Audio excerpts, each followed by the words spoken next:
Okay.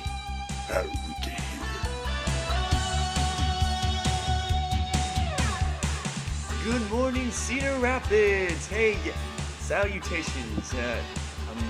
Okay. Brothers, let us all unite! You would rather have us keep the internet than have peace in the world. Like, no, I gotta have my internet.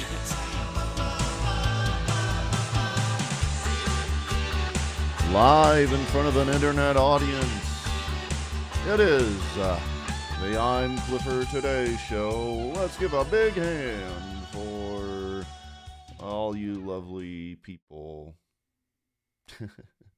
I wasn't going to say give a hand for myself. That seems a bit, too much. Welcome, everyone. Welcome back to the I'm Clifford Today show, episode 19. Take a swig of water before I talk for a long time. Hello, baby. Lisa's in the chat. Welcome. I'm sorry we're starting late. I was actually having some technical difficulties, which hasn't really happened that much lately, so it was weird. All my audio stuff was gone from my computer, so I had to reset some stuff. But we should be good for now. Big debate, the battle for the ages. I'm just going to say right off the bat, talking about Newsboys versus DC Talk. Just going to say right at the beginning, before I get into the small stuff that I usually get into at the beginning. Who do you think is the better band, Newsboys or DC Talk? Thank you for forgiving me, Lisa. Newsboys or DC Talk? Leave your opinions in the chat. We got a poll that I posted the other day on another group, so we're gonna find out the results for that in this episode. But I want you guys' opinion. Newsboys versus DC Talk. Who was your favorite? Who is your favorite? Lisa already says early Newsboys. Yeah, I obviously have my opinion, but we'll get into that. Intro music by John Bartman, johnbartman.com. And today we are joined by another Keith Green album, The Prodigal Son, which obviously includes that amazing Prodigal Son suite. It's a incredible piece of music in the Christian music industry. I highly recommend it. The Prodigal Son. Just wanted to remind everyone that there's been a couple new tracks from Sherwood Forest, my music project, that you guys should check out.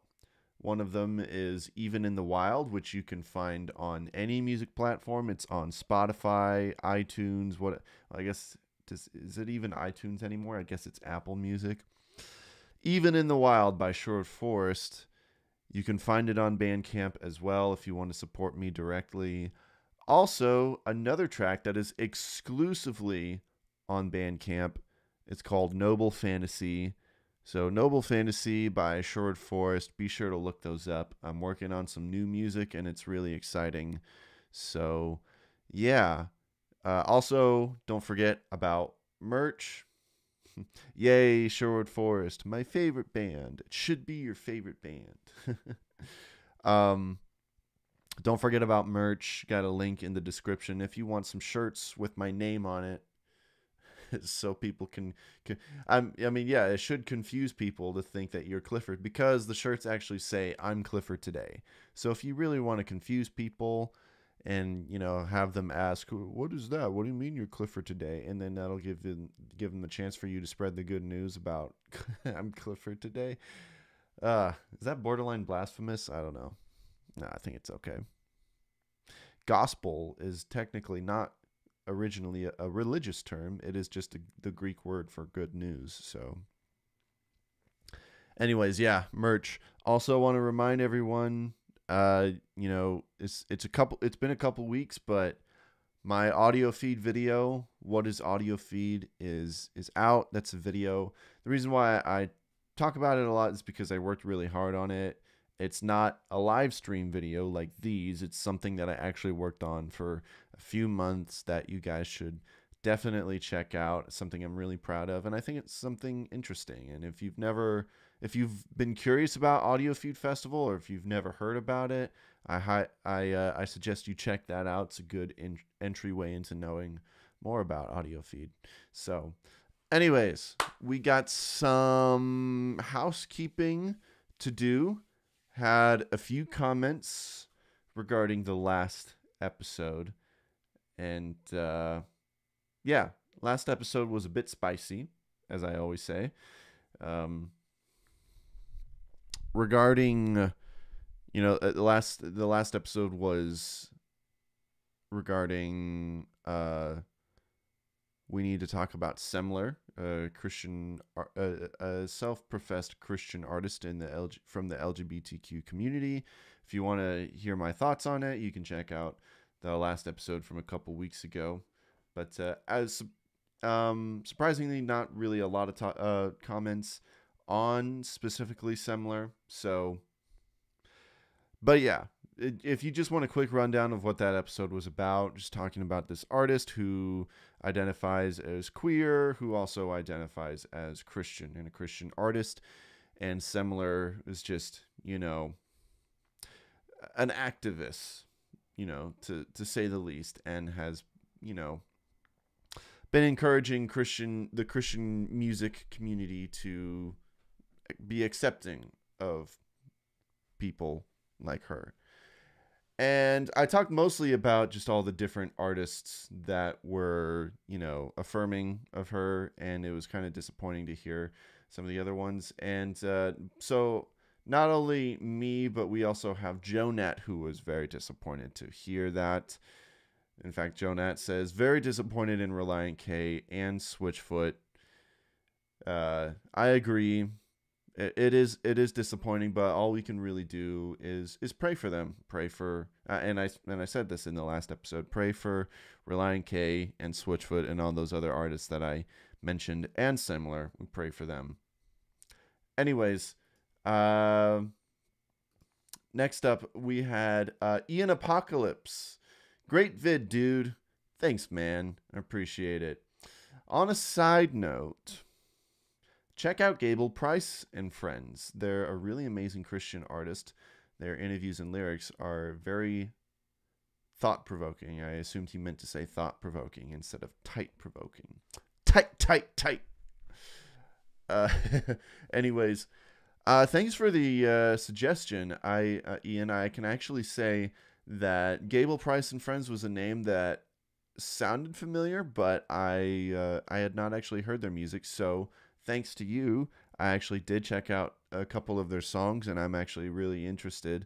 I want to check out some more of their music. I listened to their big song, Heretic, and I thought it was really interesting, and I liked the sound of it. Their latest single I also listened to. I forget the name of it. I'm sorry. It had something with brother in the title. I know how the song goes. It's like, you just gotta keep your head straight. I really liked that. So it was kind of refreshing, and this is my recommendation to everyone else. It was kind of refreshing to hear some good like rock music. It's kind of like rock influenced by pop that actually has some like really good Christian lyricism to it, and it's not like over the top, basic, shallow Christian lyricism. It's like it's really good and thought provoking. It's tight provoking. Sorry, I don't mean to make fun of you, Ian. But yeah, thanks, Ian, for that recommendation. I just want to encourage everyone else. Feel free to suggest people, some artists to me. Like I know I may be, I guess, the voice for the undiscovered Christian artist on this channel, but there are even some artists that even I'm not familiar with. So if you find any artists that you don't think that I've talked about, feel free to recommend them, and maybe I'll talk about them on the show, after listening to them. I know that our friend of the stream, Agent Serenity, gave me a couple suggestions, and I haven't checked them out yet. But Agent Serenity, if you're watching, I do plan on checking those out. Also, so so first I want to say, there was like a small section in our last episode where I was pressured by people in the chat to talk about Rings of Power. I had like a few minutes left before break, and I was like, what do I talk about? And they were like, talk about Rings of Power. So I did, and I also made a highlight video of it, and so that's what this comment is from. And I talked about how I really didn't care for Rings of Power. As a huge Lord of the Rings fan, I got Lord of the Rings and The Hobbit here, and I have some other Tolkien books somewhere. I don't have all my books on this shelf. I just kind of have my favorite ones. But those books I intend to read at some point. And The Lord of the Rings are my favorite films of all time. And so I just shared how I really didn't care for it. I didn't care for any of the actors. I thought how, not just the actors, but the characters themselves. And just how the show was just a big disappointment to me. And someone just didn't really take very kindly to that. Anna, most people that I know with that name spelled that way, it's pronounced Anna. Anna W says, Rings of Power is actually awesome. The hate bandwagon is totally tiresome and off base. Well, Anna, that's cool if you like it. I'm not going to take that experience away from you and that feeling and emotion. That's fine if you like the show. But something that you need to learn is that art is most of the time subjective. And so that's why I'm not telling you Rings of Power is actually bad. Rings of Power is just bad to me.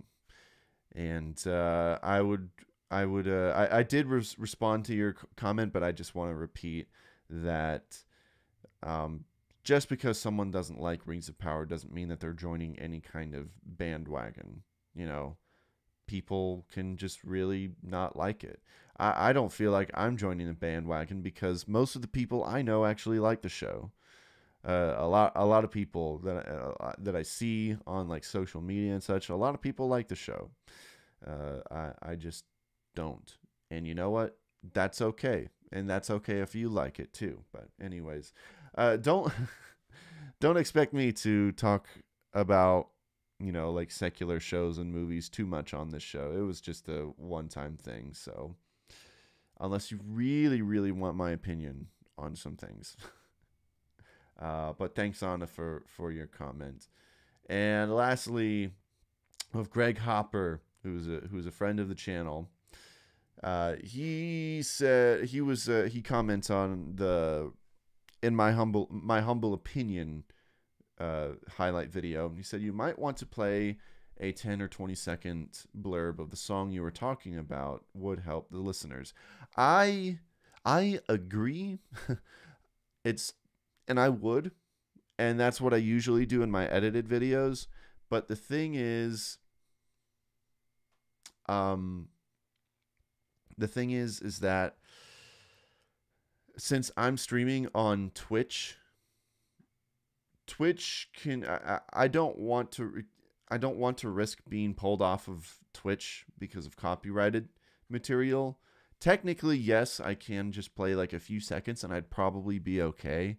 But at this point, I'm not comfortable enough to be able to do that. So I just kind of do my best to describe the music as best as I can that I'm reviewing. So I do agree. In most of like my edited videos, I do put, examples of the music that I'm talking about, but yeah.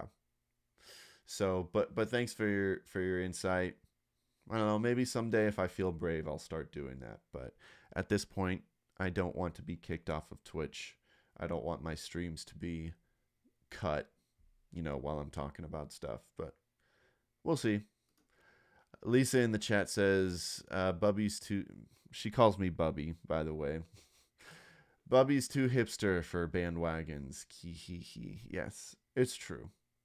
I mean, look at me. I'm a hipster through and through, who likes Lord of the Rings, but not the shows. No, we're not doing R2-D2 Scream. Agent Serenity is in the chat. Hello, Sir Clifford. I thought to order some virtual Chick-fil-A to lift thine spirits on this blessed noon. Wait, are you getting me some Chick-fil-A? I'd love that. Give me a grilled chicken club sandwich with Chick-fil-A sauce on it. That sounds great.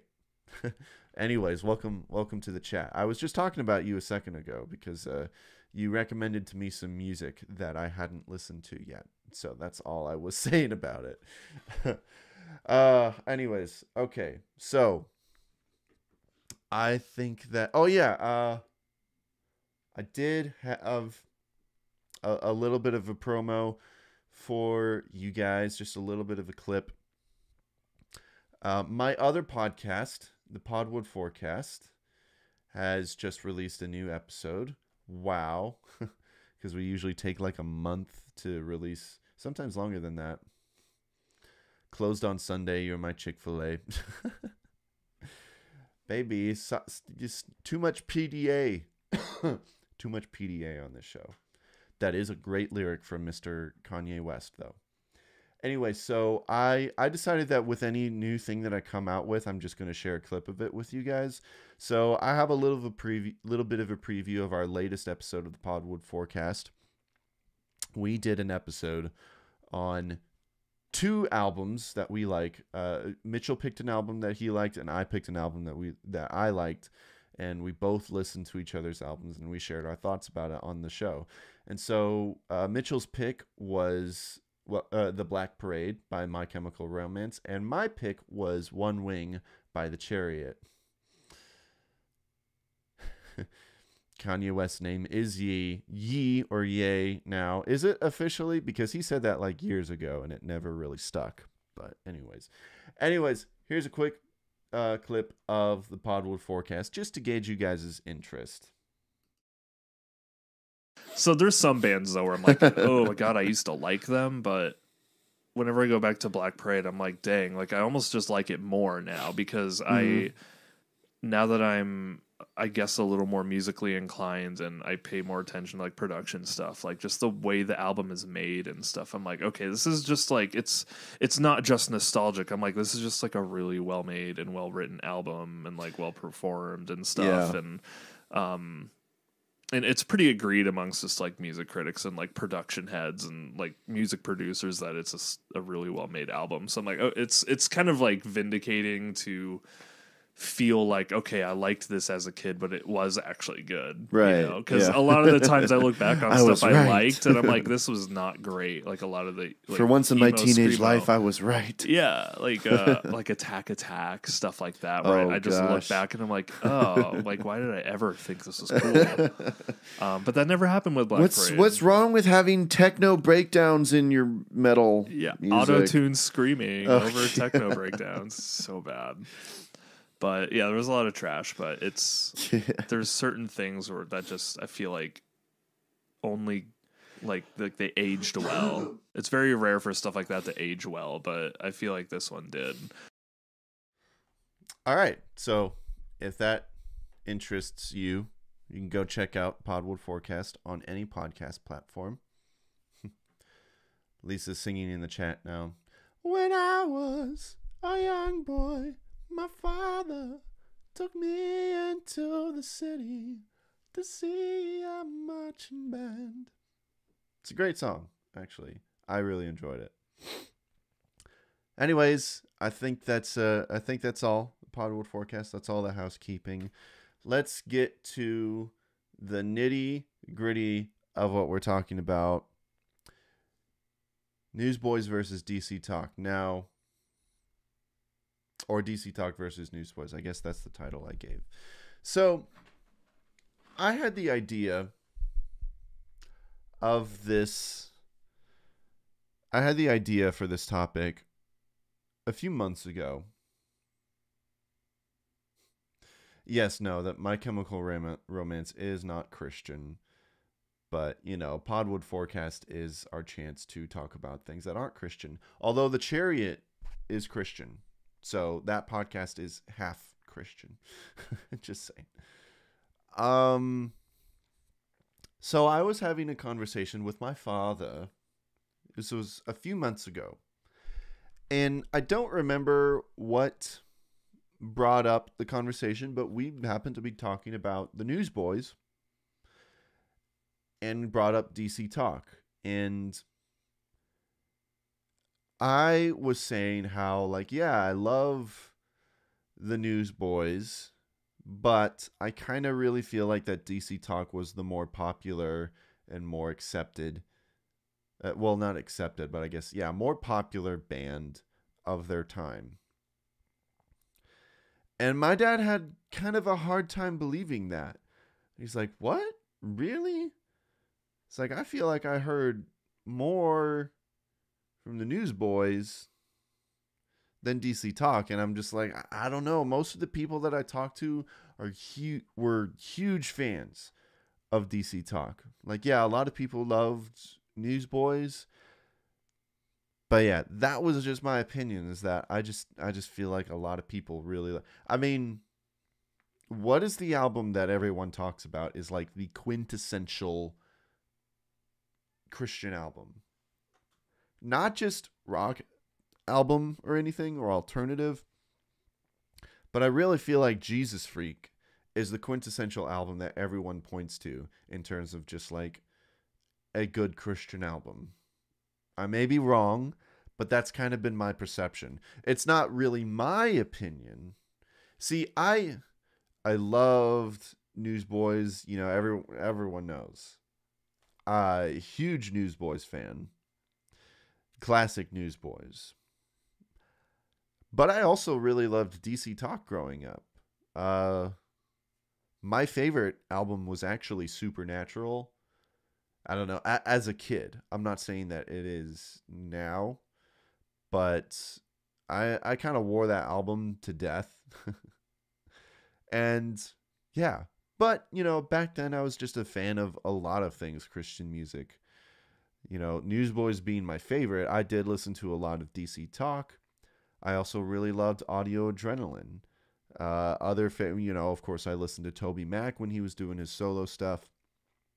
I listened to all their solo stuff. I listened to Kevin Max's Stereotype B, even though I probably didn't really get it as much as I could have. You know, I was only a kid. But I also listened to Michael Tate's solo stuff. I listened to John Rubin. He was, you know, I'm still actually kind of a fan of John Rubin. But yeah, a lot of things, Christian music, I loved. But Newsboys was at the top, and DC Talk was kind of just like second place for me. So, but growing up, I've just always kind of felt that DC Talk was the more popular band. And it kind of makes sense to me because they're more of like the boy band, and boy bands were really popular back then. They were like the cool boy band that we had. And I'm going to say it, cooler than Plus One. I'm sorry. Sorry to any Plus One fans out there. But yeah, so I thought, you know, this would be an interesting discussion for a podcast. And, you know, past few episodes, we've been kind of having a lot of controversy, just talking about a lot of spicy stuff. And I'm like, you know what, there's nothing really big going on in Christian music world. Let's just talk about something fun. Let's have a fun, friendly discussion about who we thought was, you know, actually the better band. And so I want to invite all you guys in the chat. Lisa's already shared her opinion, but who was your favorite? You know, and who was your favorite, and who do you think is your favorite? What music do you think stands the test of time?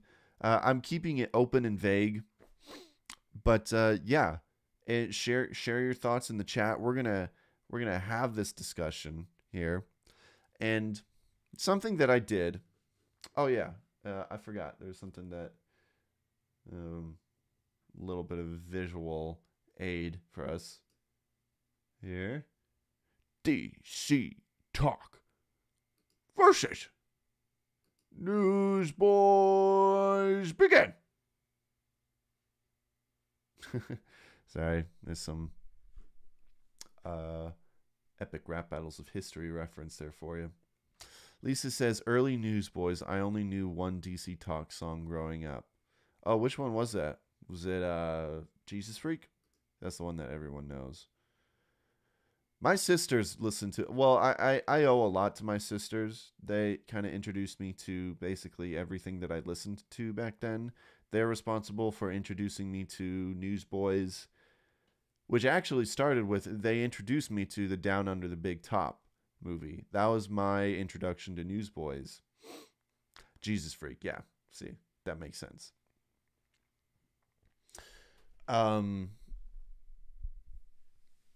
I actually knew a lot of the older DC Talk songs because, you know, my sisters listened to them. I knew, like, say the words, say I love you. How's that? And yeah, a lot of their songs from Free at Last, I surprisingly, you know, knew, even though it was before my time.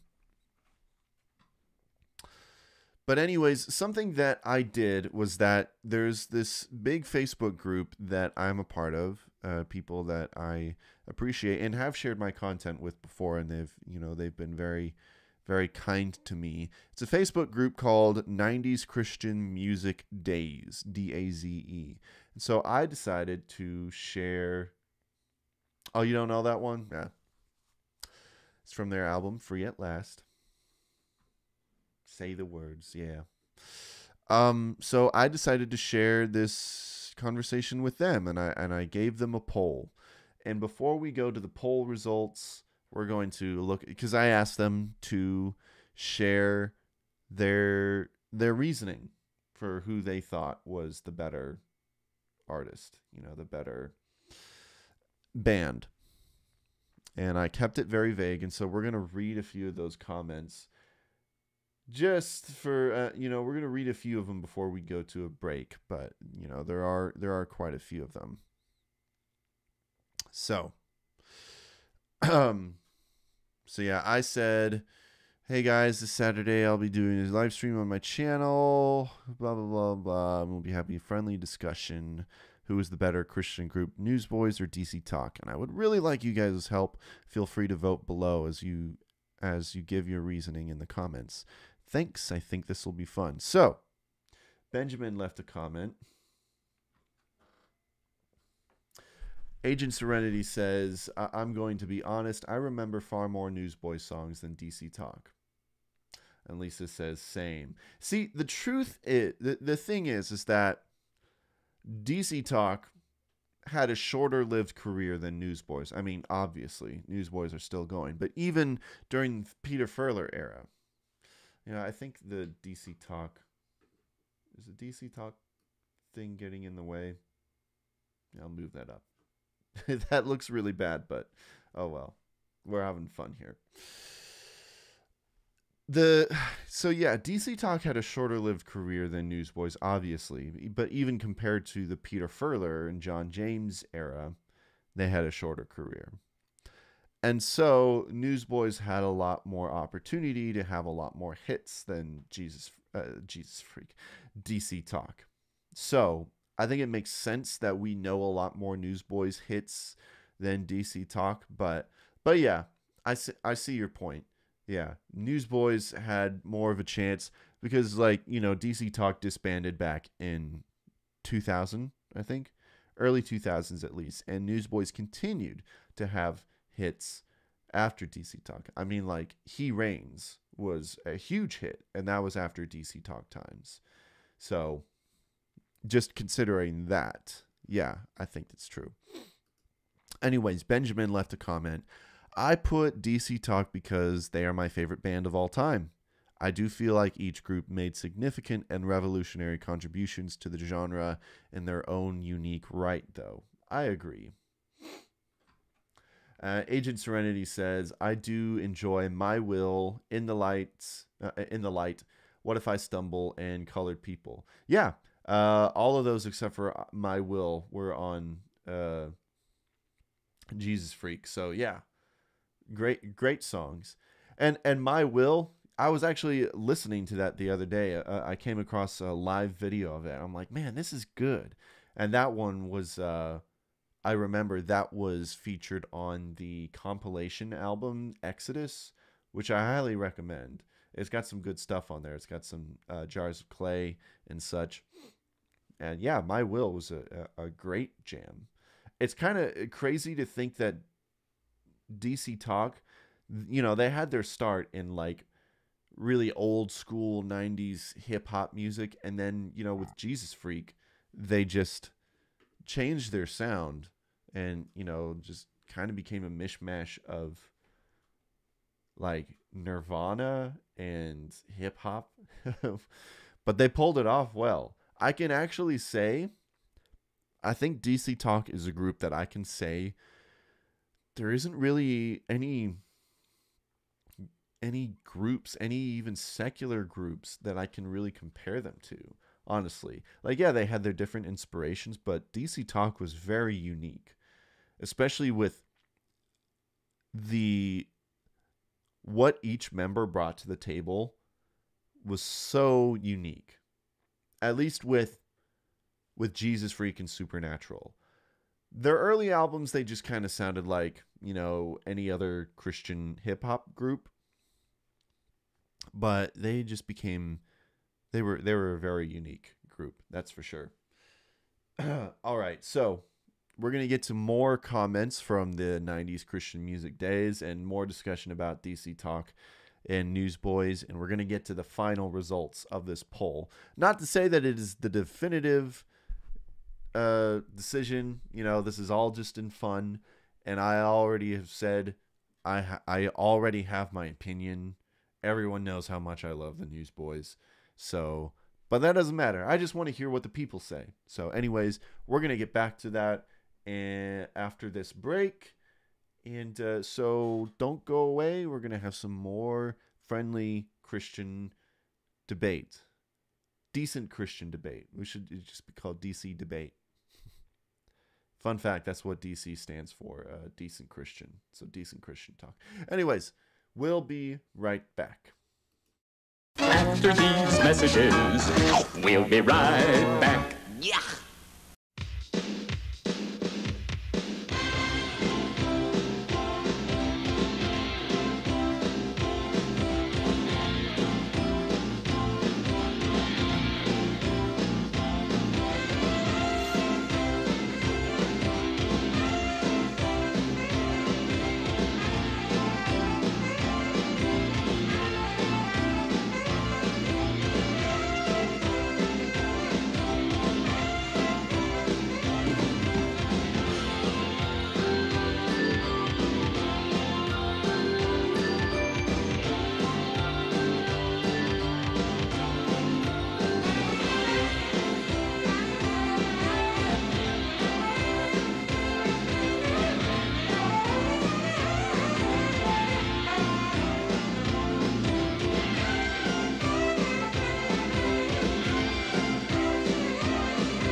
right.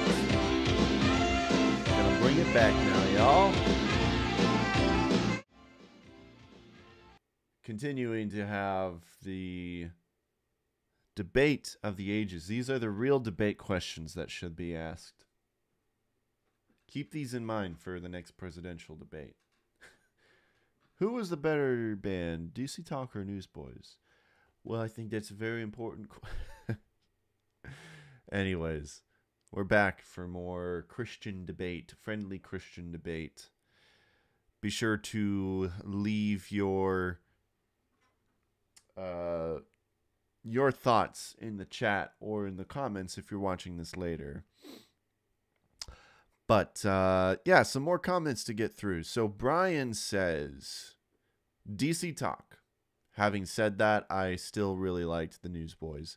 Well, that era, 1990 to 2000. What was wrong with after 2000? Brian, there's some great stuff after 2000. Before Michael Tate joined. By the way, if you guys are interested, I did an episode a while ago, a short while ago, where I ranked the best Newsboys albums. So, if you want to know my opinion on all the Newsboys discography, I went through everything from Read All About It all the way to the newest Newsboys album. So, check that out if you're interested. So, yeah, anyways, fair enough, Brian. Other Brian, this is a different Brian, spelt with O-N at the end. Brian says, I vote for the group with Michael Tate. There, that's a good one. Ha ha ha. Lisa says, love Liberty Disco. What? What does that mean?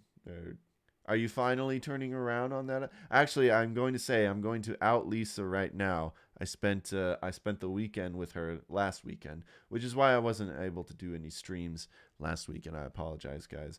Her brother requested to listen to Love Liberty Disco while we were carving pumpkins, so I put it on. And Lisa, who everyone should know, was very adamantly against Love Liberty Disco on our Newsboys album ranking conversation. She was like, yeah, this is actually not bad. I think I'm realizing that it's actually a good album. So I was like, heck yeah. So I think I changed her ways. She says, I've changed my mind about it since listening to it as an adult. Good. I'm glad to hear that.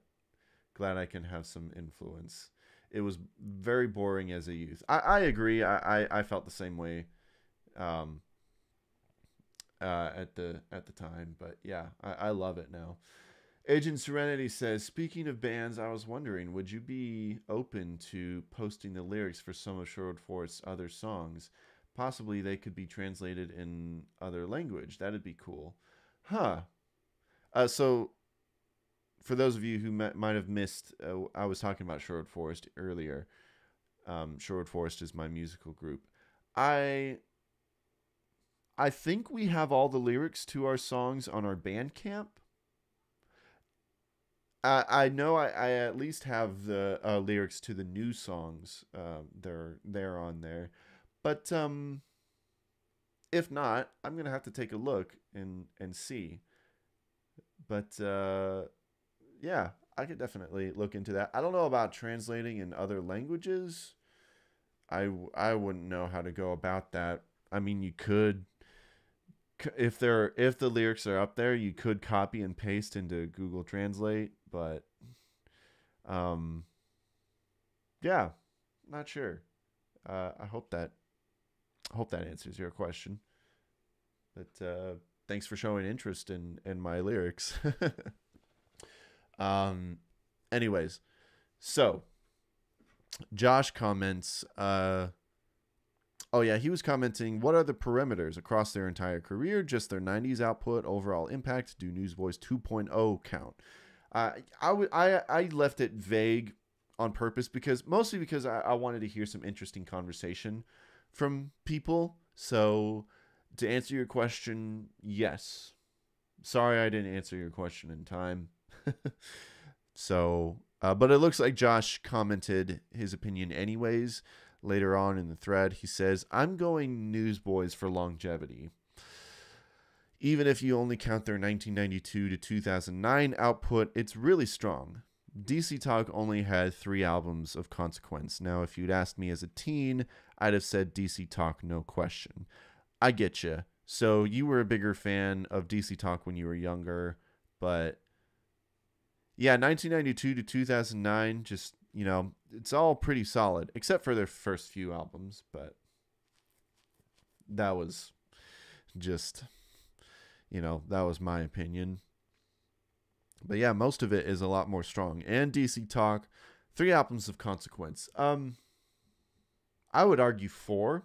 I was re-listening to New Thang by DC Talk, and it's a jam. Their first album has a lot of problems. I was listening to it, and it's like, it's actually really sloppy. And the cheesiness and corniness is a little bit too much to bear. However, New Thang and Free at Last, they have some cheesiness and corniness to it, but it's a lot more enjoyable and charming. Mostly because it's better. Those albums are better produced than their first album. So I would say everything from New Thang to Supernatural is great stuff. Solo doesn't really count as an album. It's just their solo stuff put into one compilation album. So, yes, thank you, Josh. Eric says, I love basically 100% of DC Talk's material. In relatively recent years, the Newsboys' percent has fallen below 100, but the amount of their output that I love is well over 4 albums worth of material, so impossible to pick one. Yeah, I understand that. As we said, Newsboys have a bigger catalog of really great music, whereas DC Talk only has a short, short stack. But, I just really like the conversation. So, Paul says, all depends how, okay, so he's just asking the same question. I apologize for not responding in time. Kim says, in the 90s, I would have said DC Talk, but today, given a choice, I enjoy Newsboys more. Oh, hot take, Kim. It seems that Kim is a bigger fan of the more recent Newsboys stuff. So that is actually a hot take to say that not only is current Newsboys good, but it's better than DC Talk, if that's what you're saying. Agree to disagree, Kim. No. But thank you, though. Amber says, I love them both, but Newsboys has been around and active longer. DC Talk all went their separate ways. True. Very true. And Joshua says, wait, hip-hop DC Talk or alt-rock DC Talk? All of DC Talk. It's all the same. It's the same band. And I think you can enjoy both. You can enjoy Free at Last DC Talk as well as Supernatural and Jesus Freak DC Talk. So, and Brandon just says Newsboys. Well, why? Why did you pick Newsboys? So yeah, it's some good thoughts. I'll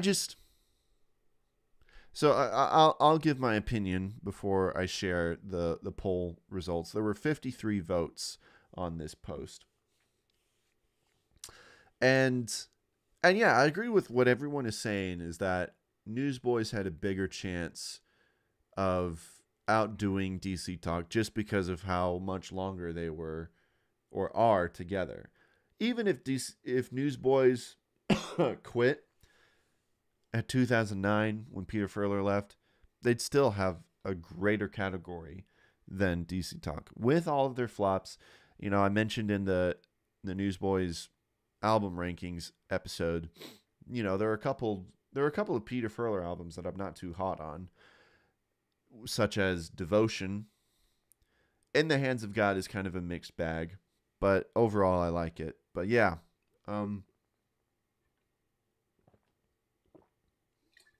So even with those, I think they have a stronger career. But I guess Brian earlier was commenting, well, the era 1990 to 2000, even that alone, in my opinion, everyone knows that Take Me to Your Leader is my favorite, not only my favorite Newsboys album, but it is my favorite album of all time. And so that being said, thus, I think that Take Me to Your Leader is actually the quintessential Christian album. Of course, but that's just my opinion. But yeah, I like Take Me to Your Leader more than Jesus Freak. And I don't know, I really like Jesus Freak, but I guess I'm just not as crazy about it as other people, but I do love it. There's a lot to appreciate. I think a big issue is that I didn't really listen to Jesus Freak that much growing up. I didn't really have access to it. I had Supernatural and I didn't have any other albums.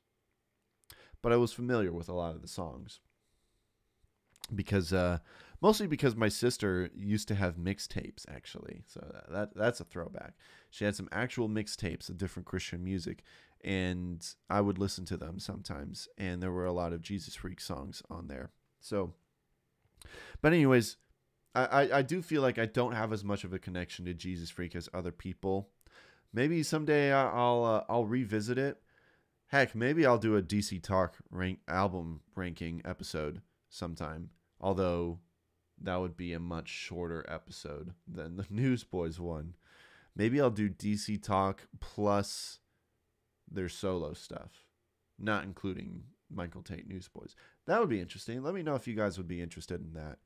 Although that would mean I would have to listen to a lot of Kevin Mack stuff. And while a lot of his music is great, just not really a fan of all the lyricism from his more recent stuff. Anyways, so yeah, in my opinion, I think Newsboys, even during that time, I prefer it. It's my personal favorite. And so, but it, people seem to really like DC Talk, and that was kind of how I felt, especially when I was talking with my dad about it. So, all right, I think now is the time to get to the poll results. And like I said, this isn't definitive. I'm not using this episode to say that this is the truth, that this is how I feel. This is just the voice of the people. It is out of 53 votes. So 39% of those 53 votes voted for Newsboys. 61% voted for DC Talk. So DC Talk wins this poll. Yeah. So, I mean, great. DC Talk was a great band. And so if you're a DC Talk fan, if you're a bigger DC Talk fan, then congratulations. Agent Serenity says, "What is this blasphemy?" Also said, if you'd like to dabble in rap, God Knows My Art by... Is that J. Will Music? Is a good starter. I'm not particularly fond of Jesus Freak either. Well, I wouldn't say I'm not fond of it. It's just I don't have as much of an attachment to it. I think it's a good album. It's a solid album. But I just don't feel as strongly about it as, say, like, Take Me to Your Leader. But I'm just... Yeah, J. Will Music. Okay, I'll check them out for sure. Sorry, my screen is far away, and so I really should figure out a way to read the text better. But yeah, so DC Talk wins. Yay! Yay to all the DC Talk fans. I mean, I am a DC Talk fan. I'm just a bigger Newsboys fan, and this is kind of... It's too bad. And I didn't really expect it. I kind of expected it to be closer, honestly. There is 61% and 39%. That's a huge gap. I kind of expected it to be really close. But I have a feeling that the latest Newsboys discography probably had a pretty big impact on the results of this. So it's not surprising. I could have restricted it to maybe 90s, but I didn't really want to. I kind of wanted to leave it up to everyone's interpretation. Plus, the Newsboys had great stuff even after the 90s. So, anyways, so if anyone was interested of what the people think, at least what 90s Christian Music Days thinks, yeah, apparently people appreciate DC Talk. And I wasn't really sure what this group, and by the way, this group has almost 6,000 members, so it's a lot of people. But I was never really sure what people really thought, just by looking at the posts, like whether this group was more of a Newsboys kind of a group or a DC Talk group. I actually saw a lot of White Heart in this group. So, yeah. Anyways, interesting conversation. I hope you guys had fun. Sad that the Newsboys lost this round, but, you know, maybe we'll do something like this again. And if you guys have any ideas for other artists or bands to go at it with a conversation like this, let me know. Leave something in the comments or in the chat, and I'll keep it in mind. And maybe we'll do an episode when I don't have anything to talk about. So, anyways, thank you for being a part of this conversation. Congratulations to DC Talk. Anyways, so one thing that we need to talk about real quick. We still got some time left in this. We got a lot of time left in this stream. I wasn't sure how long this conversation was going to go, but, you know,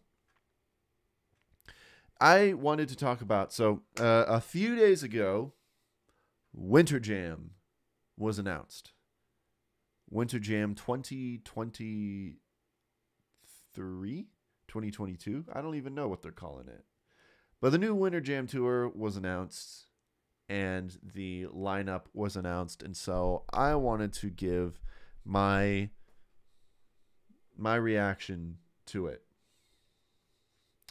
and talk about Winter Jam for a while. I used to go to Winter Jam back in the day, but haven't been for a long time for very good reasons. That's actually where I met the Newsboys there at Winter Jam. And I think I mentioned that I used to be a fan of the Newsboys when Michael Tate joined. I was a youngster, and so I wanted it to be good, and I did like it for a while. But I was also during a time where I was a little bit more naive, and I kind of liked everything at the time. I still liked a lot of Christian music that I wouldn't say that I like today. I've changed my mind on a lot of things, so that's why I went to Winter Jam, because I was still kind of a fan of a lot of the music. So. But I haven't been for a long time, just because Winter Jam is such a... It is a good representation of what the Christian music scene is like, just based on the people that they have on their lineups every year. So, but let's take a look at this year's lineup here. So, actually... I think I'm going to bring the monitor closer over here so I can see it better.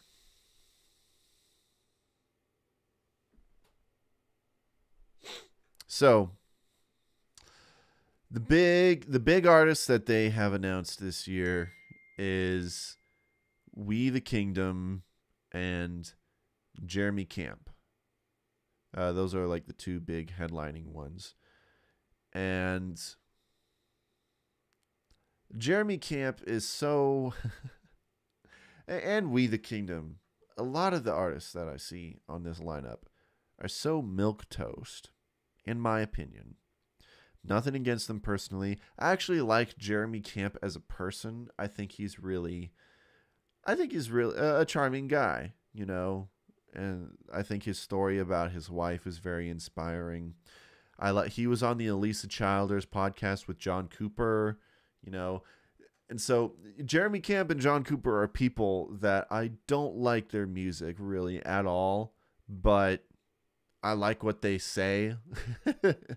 And Jeremy Camp, they were talking about, you know, talking against progressive Christianity and such. So I like that. It's just that Jeremy Camp is so like middle ground. He's, as far as I know, he's never really made anything that special. And I'm covering the chat right there. Yeah, I'll make this smaller so I'm not covering the chat.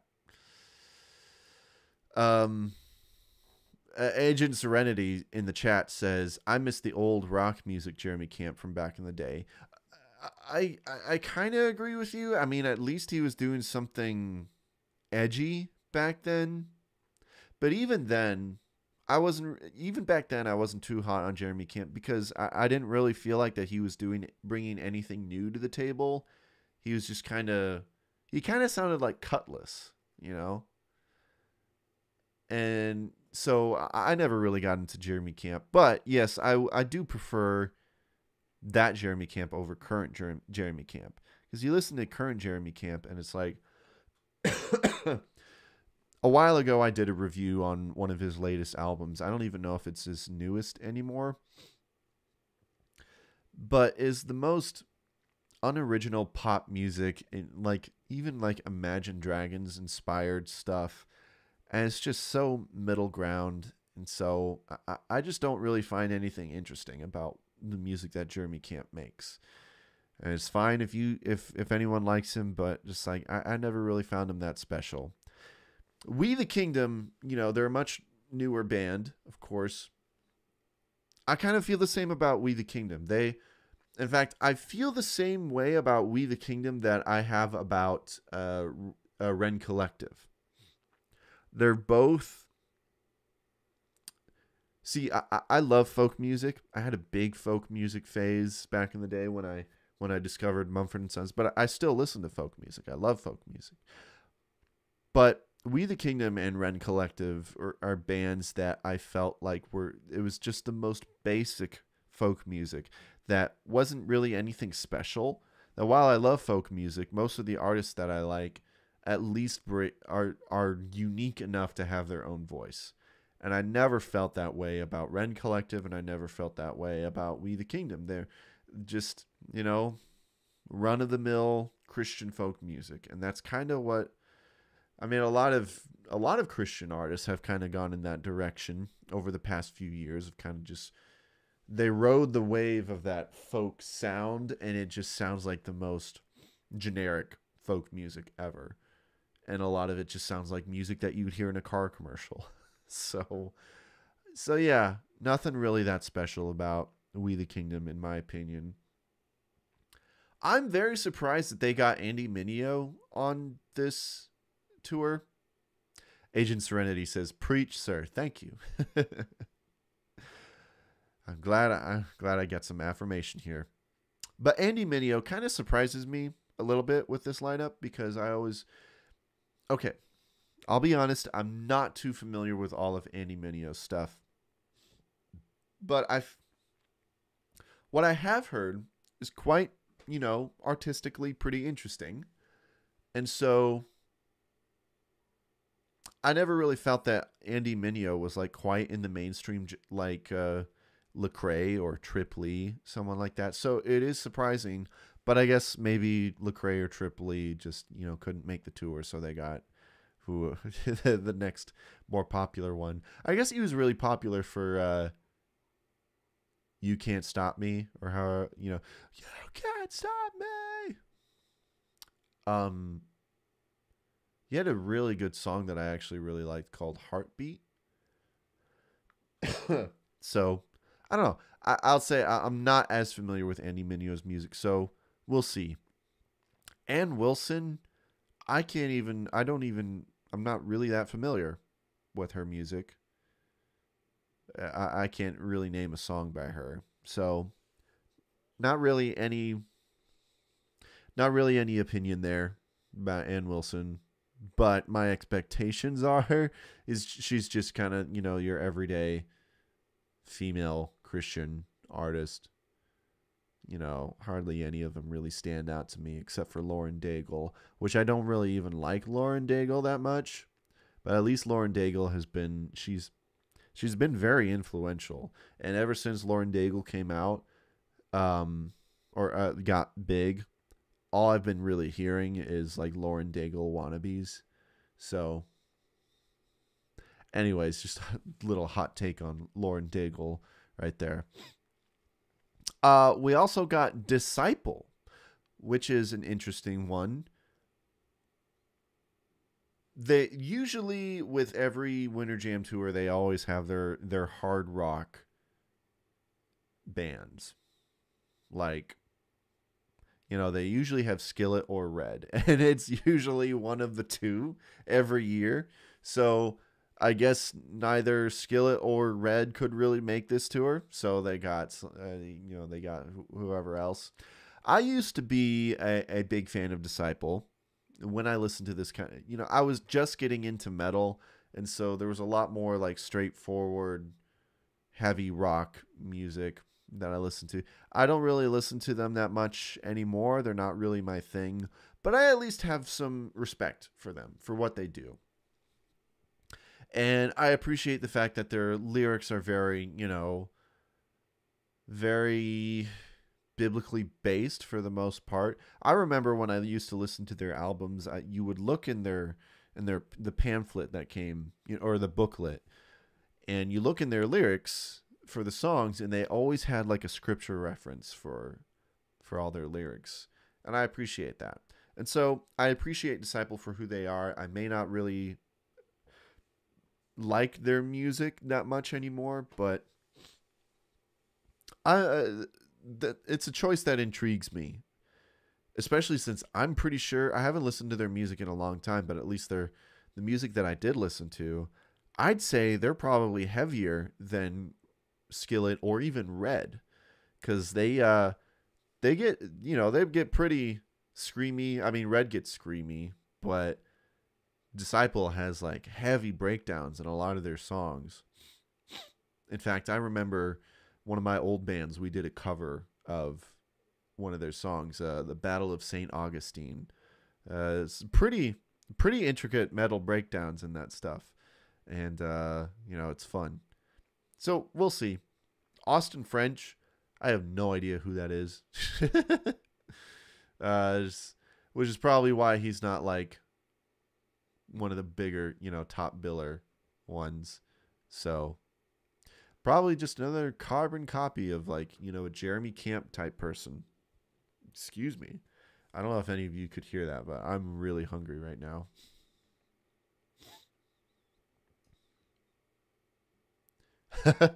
Agent Serenity says the poster is kind of funny because you have Hardcore Disciples picture, then next to it Austin French in a kind of awkward pose. Yeah, I mean, he's just like, hello, hi guys. I'm cool too. Yeah, I mean, Disciple does kind of stand out, with their long hair and their cool looks. And then of course you got New Song. New Song they're the ones that host Winter Jam every year. And I think Winter Jam is the only reason why they've stayed relevant. I'm sorry. New Song to me is kind of like, they're like Diet Mercy Me. And some of you guys may know I'm not a huge fan of Mercy Me. So, yeah, new Song. Yeah. They always got to play their song that's like, it sounds like 20 years old. Arise, my love. It sounds like it's from the 80s, like a bad 80s Christian song. Sorry. And then we got some pre-jam stuff, which they usually always put like the smaller artists.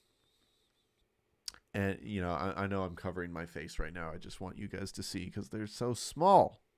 We got Thrive Worship. No idea who they are. I imagine they're not going to cover Thrive by Newsboys. We lift me up with tender care. Anyways, probably just a run-of-the-mill, nothing special worship band. Sean B. Interesting name, because it's not the letter B, it's the word B. It's like Sean B. It's like a bad commercial logo for like some sort of lotion. B. Agent Serenity says, I've heard Thrive. You aren't missing anything. Yeah. I mean, they're just on the pre-jam section. Yeah, I figured you meant the band, not the album by the Newsboys. If they're just in the pre-jam, they're probably nothing that special.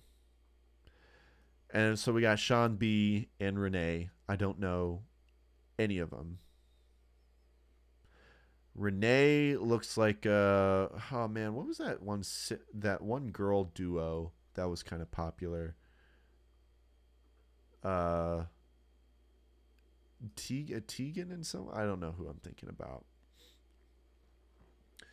But and then also we got a special guest speaker Zane Black. Don't know who he is. So basically, the only people that I'm fairly familiar with, is Jeremy Camp, We the Kingdom, Annie Mineo, and Disciple, and I guess New Song. So, all this to say, and I guess, I don't know if this is a big announcement, I have always wanted to go to Winter Jam and make a video about it. And so their Winter Jam is coming to Peoria in January. And I'm planning on going. I'm going to make a video about Winter Jam. And, you know, just document my experience there. I think I wanted to do that last year. I just didn't get the chance. And so I'm going to do that this year.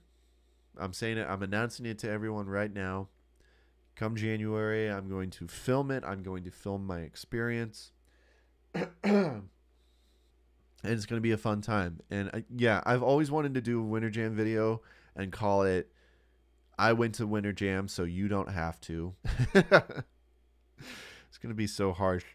I plan on, if I can't get someone to come with me to film me, I'm just going to find some section like off in the balcony where I can comfortably like set up a camera and such, and I want to film my reactions and all the interesting stuff. Hopefully it'll be an interesting enough thing to film. But yeah, I want to make a review about Winter Jam that's going to make a lot of people upset. So I'm excited. I'm excited about it. I mean, I don't know. Maybe I'll be pleasantly surprised and I'll just change the video to, I went to Winter Jam, so you should too. But I doubt it. But yeah, I hope that sounds like a good idea. I just I want to experience it and make an interesting video on it because I don't think that anyone's ever done that before. So, sorry, yawning. Also wanted to talk about the fact that it is $15 at the door. What the heck, Winter Jam? For as long as I can remember, it has been $10 at the door. So what the heck, man? I know there's inflation and everything, but you should have the choice. I'm just kidding. I really don't care. Agent Serenity says, then hidden from the crowd, Clifford begins to sing old school Newsboys to remind the crowd what real Christian music sounds like. Right. I'll just start singing Breakfast. Like, when there's no music playing, I'll just be, where the toast is burning, all the milk. And then Jeremy Camp will probably sing along, actually. Yeah, I think didn't the Newsboys United tour? I think they did Winter Jam. I actually caught the United tour, and that was pretty fun. But yeah, too bad I missed what was probably the best Winter Jam tour in a while. But yeah, it should be interesting, and I'm excited. I'm excited to make a fun little video poking fun at Winter Jam. Sorry, my nose. I feel so congested right now. Okay, so that's my reaction to Winter Jam, the lineup and everything. So stay tuned come January when I go see it. All right. Got some time left to do a couple of... We're going to go into my humble opinion. As if I haven't really been sharing my humble opinion this whole episode. But we're going to talk about some music. And just a couple small things. There was a new Matt Maher album that I wanted to talk about, but I haven't really gotten around to listening to the whole thing yet. So probably talk about that next time. But yeah, we got a couple of small things to talk about. So Drew Holcomb and the Neighbors and Johnny Swim released a collaboration album. And, well, not album, I guess EP. It's a short little EP. Goodbye Road, Volume 2. Oh, a few years ago, they did Volume 1 with, it was Drew Holcomb and the Neighbors and Johnny Swim and Penny and Sparrow, which, is pretty good. I'd say Volume 2 is really good. I'm a big fan of Drew Holcomb and the Neighbors. And Drew Holcomb, anything that Drew Holcomb does. So, if you are a fan of folk music, this is right up your alley. I was talking about Ren Collective and We the Kingdom. This is a lot more unique. Drew Holcomb definitely has his own voice that comes out in his music. So I recommend his stuff. And this EP is pretty good. Sorry, I'm talking a lot and it's causing my voice to turn into a horse.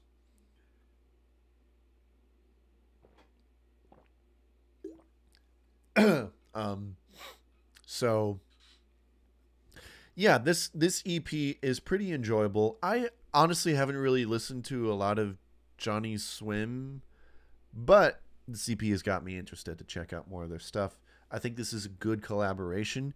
You got a good mixture of folk and, some funkiness to it. It's got a lot of the songs have got some groove to it. So yeah, it is mostly very, very enjoyable.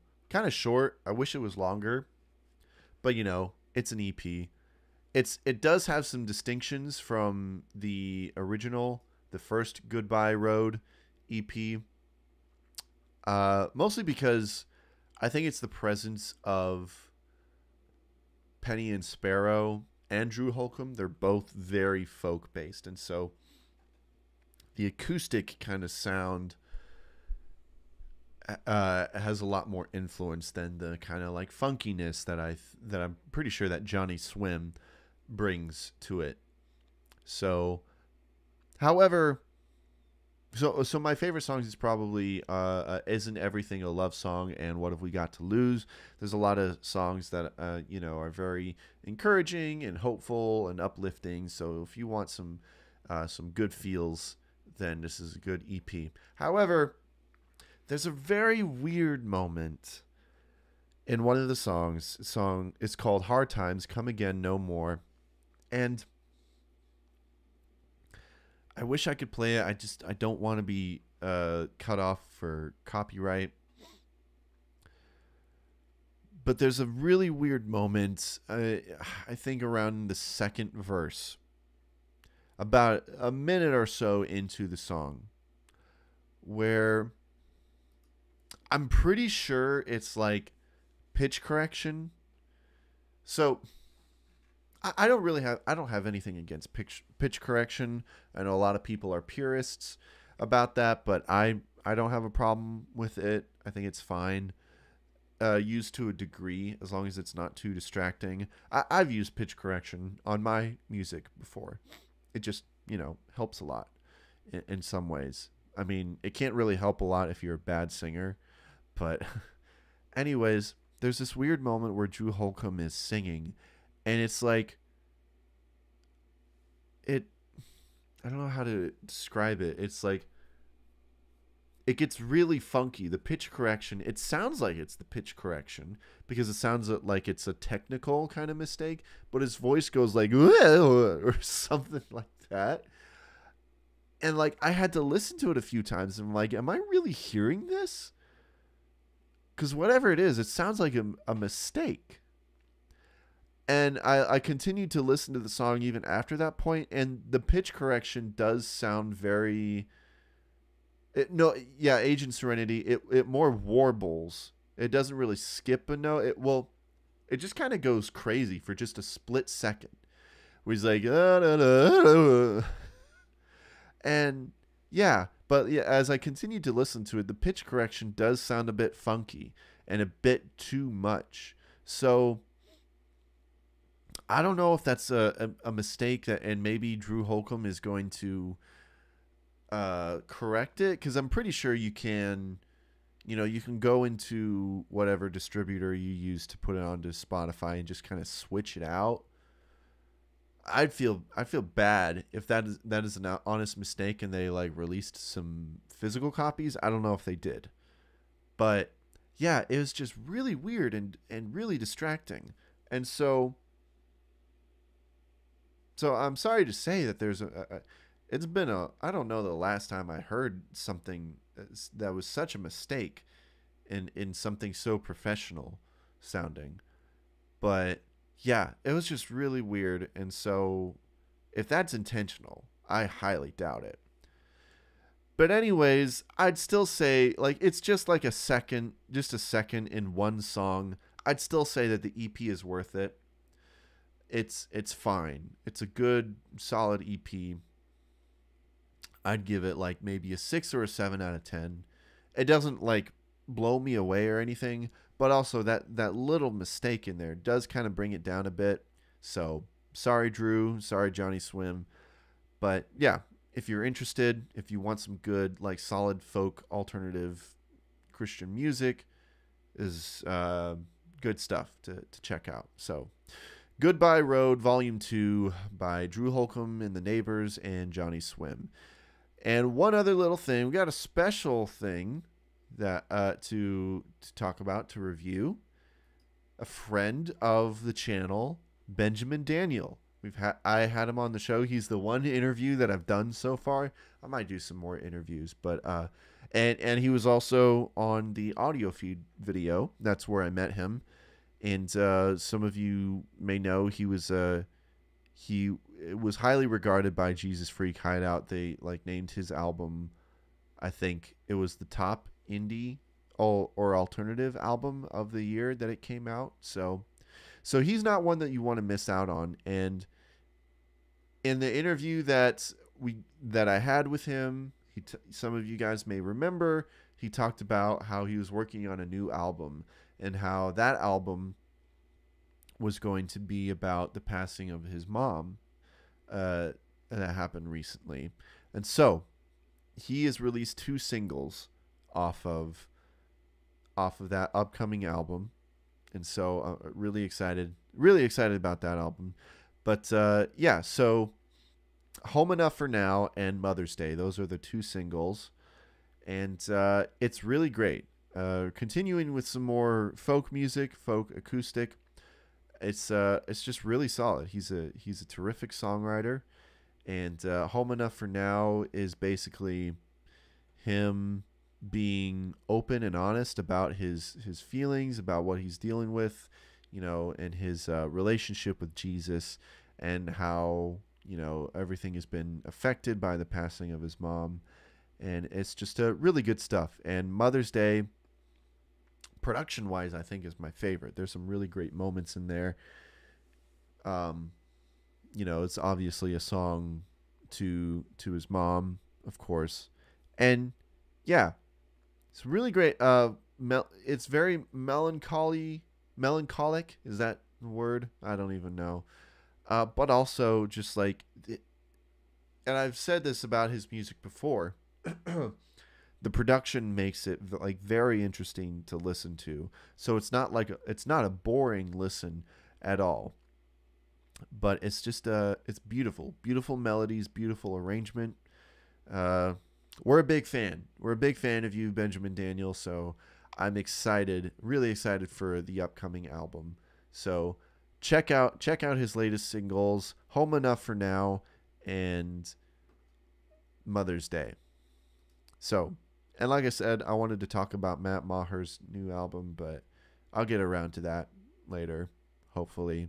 So, yeah, okay. So today is a shorter episode, but that's okay. This was a fun conversation. But I wanted to, before we end, I wanted to introduce maybe a new segment for the show. I don't know if it's going to be every episode, but I wanted to maybe take a few minutes to talk about something that has been on my mind. Sorry, I don't know what I'm talking about. And so maybe I'll just have this segment where I talk about things that have been on my heart lately. And maybe it doesn't really have anything to do with music or anything, but it's just I kind of like to compare it to, I don't know if anyone watches Steven Crowder or Louder with Crowder, but he has sometimes had these segments in his shows called Crowder Closes, where he just kind of gives some thoughts that have been on his mind. And so I was like, maybe I could do that as well. So something that has been in my heart lately, and I'm sorry if I'm rambling, I apologize.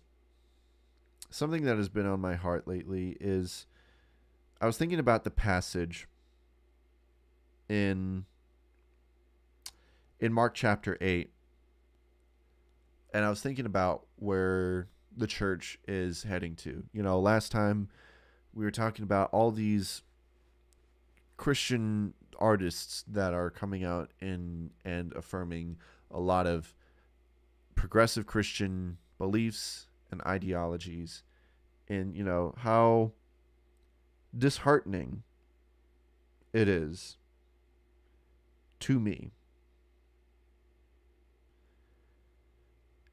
And I'm sure it's disheartening for a lot of you guys. And so I was thinking about this passage in Mark chapter 8, where Jesus, it's a passage that we all know, I'm sure.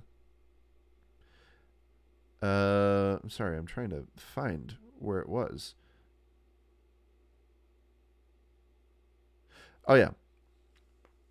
So Mark chapter 8, verse 30, starting with verse 34. This is Jesus talking, and calling the crowd to him with his disciples, he said to them, "If anyone would come after me, let him deny himself and take up his cross and follow me. For whoever would save his life will lose it, but whoever loses his life for my sake and the gospel's will save it. For what does it profit a man to gain the whole world and forfeit his soul?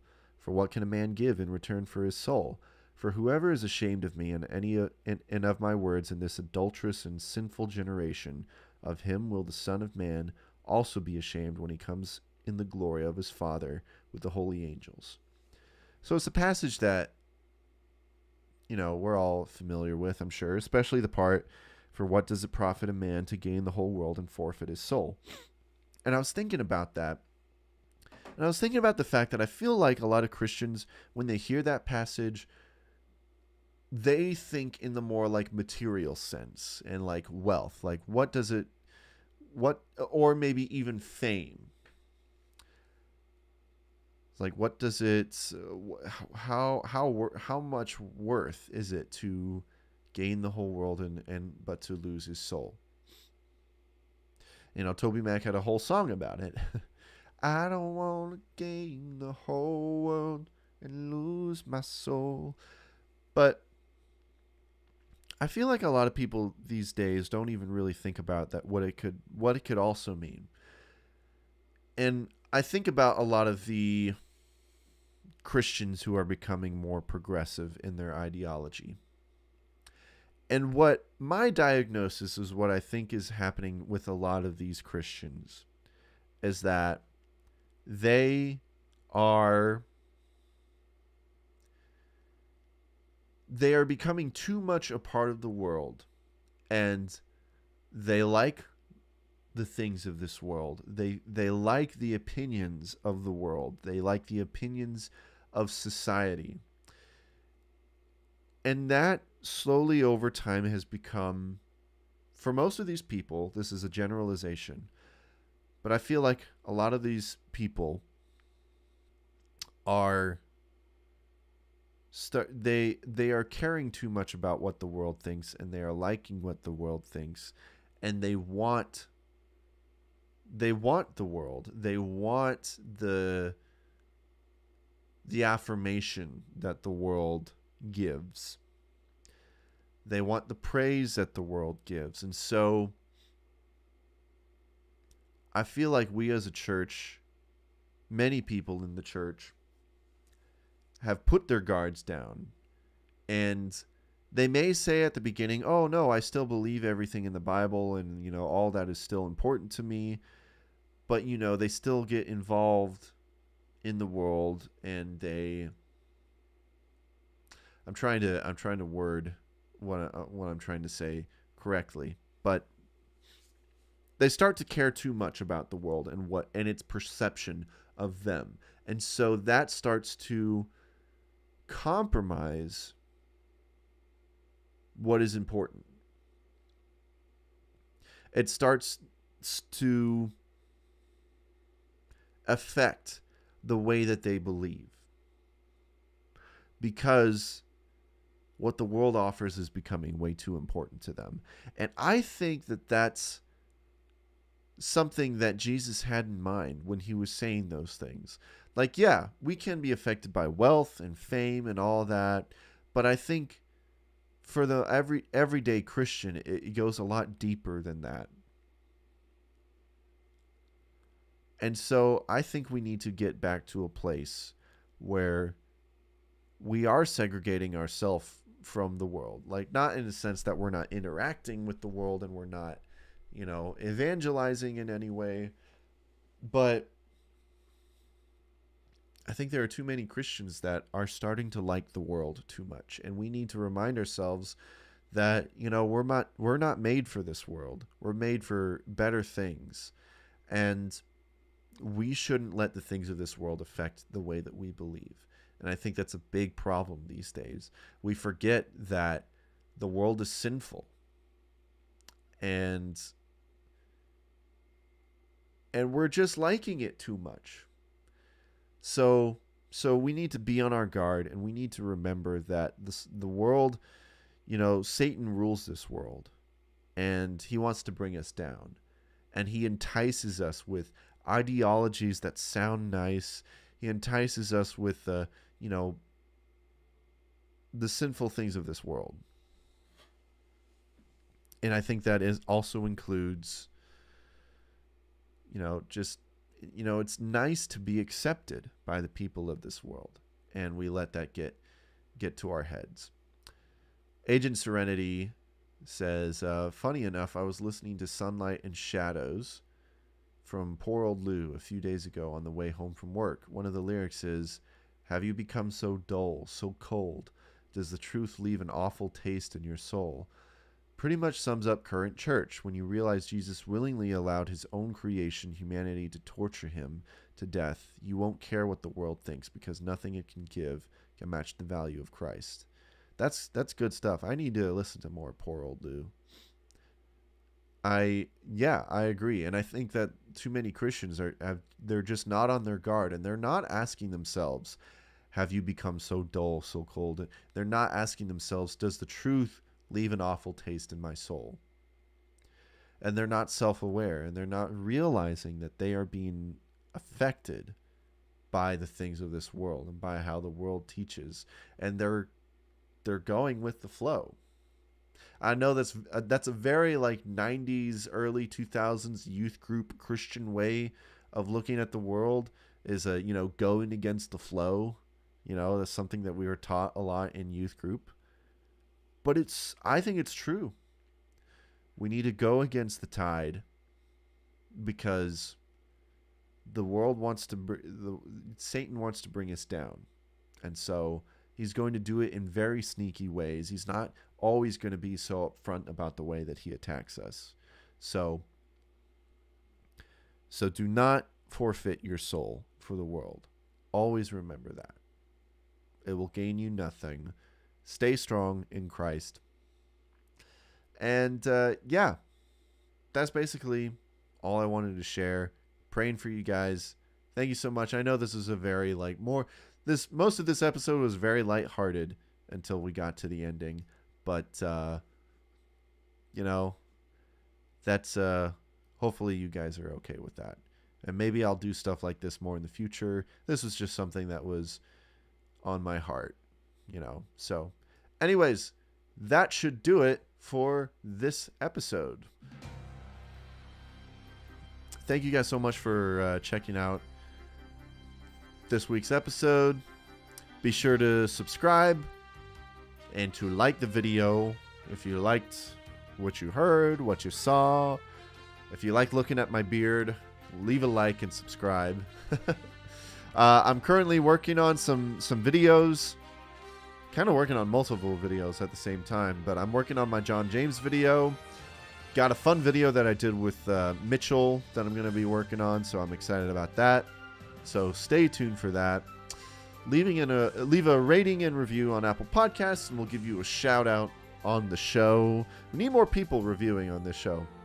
Podwood Forecast already gave a little preview of our latest episode on The Chariot and My Chemical Romance, so be sure to check out Podwood Forecast on any podcast platform. Also, don't forget merch. Got some t-shirts and mugs and such. And, I don't know. We'll see what we talk about in the next episode. We'll see. I've got nothing to say, so stay tuned. I love you guys. Have a great weekend, and I'll see you next time.